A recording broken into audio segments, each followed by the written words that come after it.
2016年11月，古巴哈瓦那。当夜幕逐渐降临时，一位美国外交官和妻子正在一家乡村俱乐部里喝酒。喝着喝着，两人同时听到了一声响亮的蝉鸣，随之而来的是一股莫名其妙的眩晕感。他们找人过来检查了半天，发现这并非是由电器设备发出的噪音。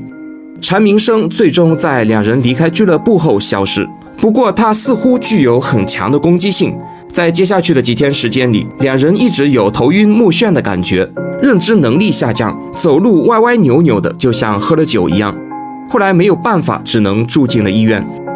这样的案例对美国驻古巴大使馆来说已经不是第一例了。早在2年前，有人其实就有所察觉，只不过当时那个人以为是个人原因，没有深究。真正集中爆发的时间点在2016年9月到2017年1月这5个月里，使馆里一共有24名工作人员声称遭到了神秘声音的攻击。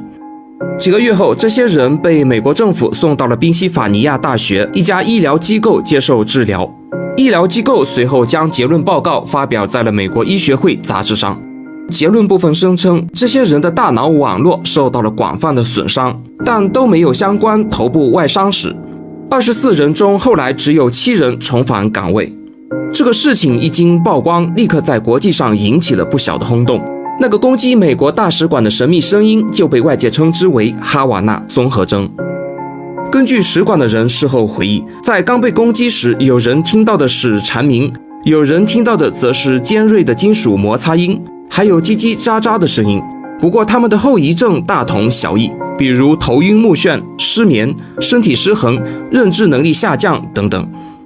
Vice 新闻后来曾采访过一名化名为托尼的中情局官员。托尼2016年年底的时候就在哈瓦那使馆工作。他表示，古巴情报部门对美方的监视非常严密，会在他们的住所外面安排警卫，安装摄像头监视，有时甚至还会趁他们不在闯进家里检查，离去的时候顺手做一些破坏，比如剪掉网线、扎破汽车轮胎等。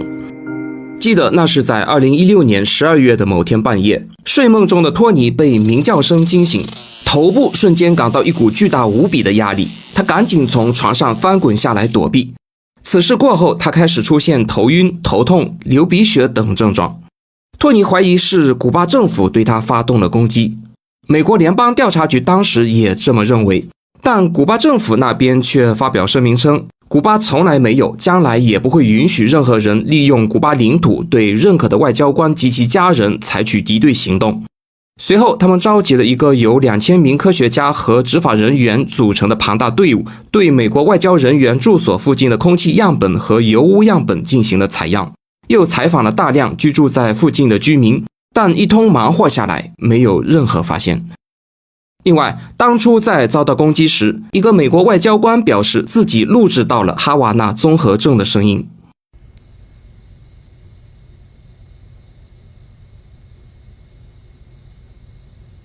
古巴的调查人员就拿着这段音频和那些已知的昆虫进行对比，结果发现这是一种学名为印度蟋蟀发出的叫声。所以至此他们认为事情已经水落石出，于是发表了一则声明，声称哈瓦那综合征不是声波武器造成的，美方人员听到的是印度蟋蟀的叫声，而头晕目眩之类的并发症应该是工作压力过大造成的。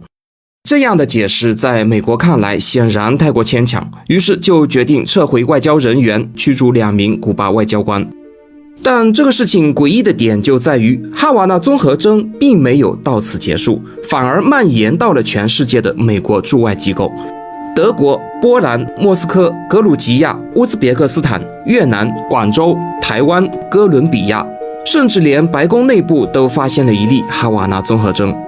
据不完全统计，截止2022年，已有超过1000名驻外人员患上了哈瓦那综合征，其中还包括23名加拿大外交人员。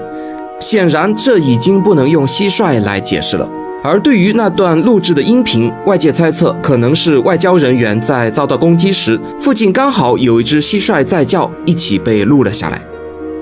那么，哈瓦那综合征是否真有可能是某种声波武器造成的呢？